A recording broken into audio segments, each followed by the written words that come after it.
Maybe it's awkward getting percentage to work out, there will be exceptions to that.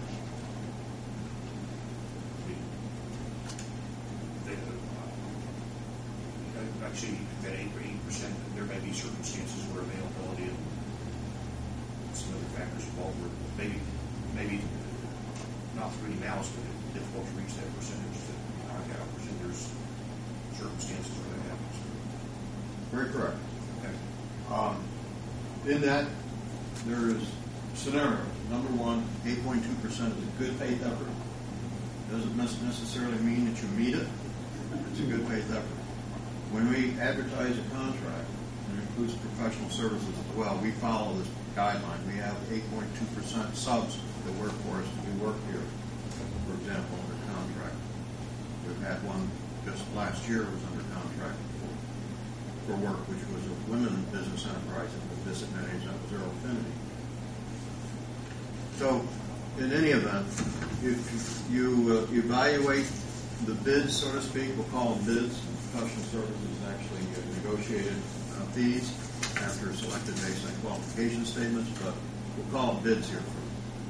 For example, if the bidder happens to be the lowest, most responsive and responsible bidder, which is a state statute statement that you're supposed to follow in order to be able to accept or reject bids, if they happen to be the lowest responsive and responsible bidder, but does not meet the 8.2%, that doesn't mean you throw them out.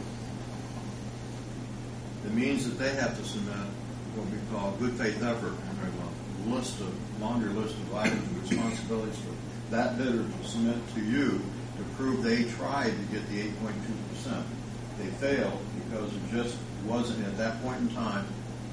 There may have been enough DBEs in the field, but those DBEs were already busy, were not available for doing that specific job. So that means that you can accept less than the 8.2%. Now, there is another scenario, and if it was, for example, only one bidder, and that one bidder did not meet the 8.2%, we are obligated, after we review it, and you make a tentative award subject to FAA concurrence. And we submit the data and the information to the FAA for concurrence. It may well be the FAA comes back and rejects the bid based on their evaluation. They have a civil rights staff in their region that reviews all this. So, there's no question if it's 8.2%, there's no question, but if it becomes less than that, you have to prove a good faith effort. Now, another scenario, if there are two bidders, and the lowest and most responsive is less than 8.2%, and then the second low bidder actually met the goal, then you have a question of whether or not there is a reasonable expectation that if they met the goal, why didn't the low bidder meet the goal? That it may potentially be that you have to reject the low bidder and go to the second low bidder, or re-advertise. And that's an evaluation as well. We'll go to the FAA for final acceptance of the award. So that's some down the road. This is just approving the percentage, the goal for an annual period. Well, so basically right now all we have to do is just have a motion to approve the percentage. Yes. And advertise it and allow me to submit it to the FAA for their review. They don't approve it, but they'll review and comment.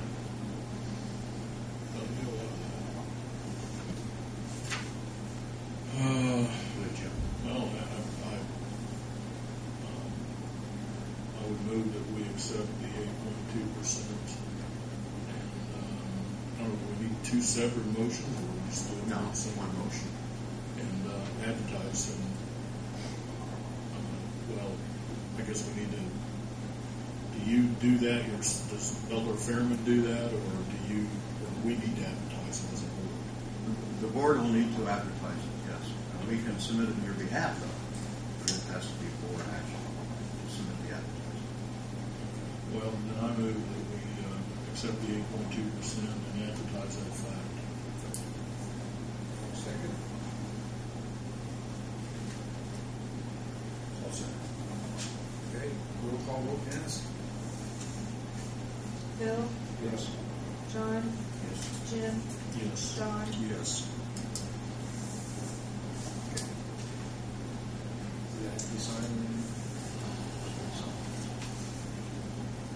Just for information purposes to the board, in reading information that comes around to us regularly across the nation, I just wanted to read one item. State of Vermont recognizes the general aviation in the state of Vermont by resolution legislation passed.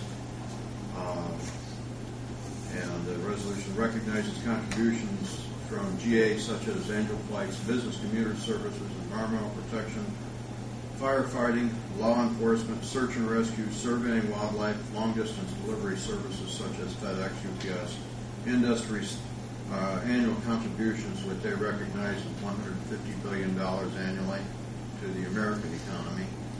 Also recognizes the challenges GA face, including insufficient funding of the FAA honor security regulations and encroachments.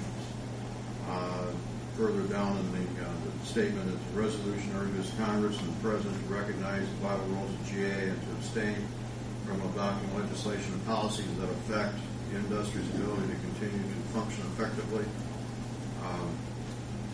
Copies of the resolution went to the federal and state officials as well as members of the GA industry, including AOPA. And then there was a statement by the sponsor of the bill, Representative Janice Peasley, and it says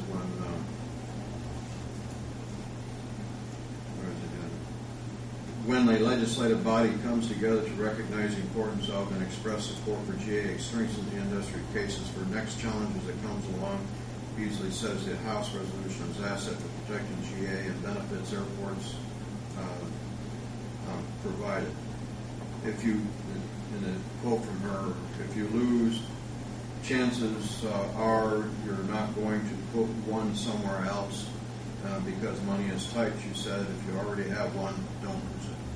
Her statement based on experience. Okay. Anyone else? Mr. Polk? Say anything? Yeah. Thanks for asking. Geral, I'm a member of the council for the district. I'd just like to give an invitation for someone from the airport board to address the council, maybe at a meeting. There's a lot of questions I think that we have, and being responsible for the expansion of the airport. I talked to another member of council this afternoon, and he was saying the same thing. We need more information